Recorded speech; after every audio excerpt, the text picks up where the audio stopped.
বন্ধুরা, আপনি কি জানেন ওয়াশিং মেশিনে কাপড় ধোয়ার সময় সামান্য একটি ভুলের কারণে একটি হাফেজি মেয়েকে কবরের আযাবের সম্মুখীন হতে হলো। এমনই এক আল্লাহর আযাবের ভয়ঙ্কর ঘটনা ঘটেছে পাকিস্তানের ফিকরপুর গ্রামের হাফিজা মেয়ে ফাতেমার সাথে। তার উপর এমন আযাব নেমে এসেছে যা শুনে আপনার আত্মা কেঁপে উঠবে। বলা হয়, কাপড় ধোয়ার সময় একটি সামান্য ভুলের কারণে তার আজ এই ভয়ঙ্কর পরিণতি। এমনকি কবরের মাটি তাকে গ্রহণ করতে চাচ্ছিল না। তারপর একজন ইমামের পরামর্শে তাকে ওয়াশিং মেশিন সহ কবরে দাফন করতে হয়েছে। কিন্তু কেন এমনটা হলো?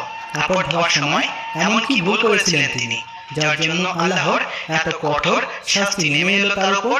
বন্ধুরা, এই ভিডিওটি আপনার জন্য অত্যন্ত গুরুত্বপূর্ণ, কারণ আমাদের মা বোন স্ত্রীরা অনেক সময় না বুঝে এমন কাজ করে ফেলে যা তাদের জন্য আযাবে পরিণত হতে পারে। আজকের ঘটনাটি শোনা নয়, বরং প্রত্যেকটি পরিবারের মা বোনদের জন্য বড় একটি শিক্ষা। তাই মনোযোগ সহকারে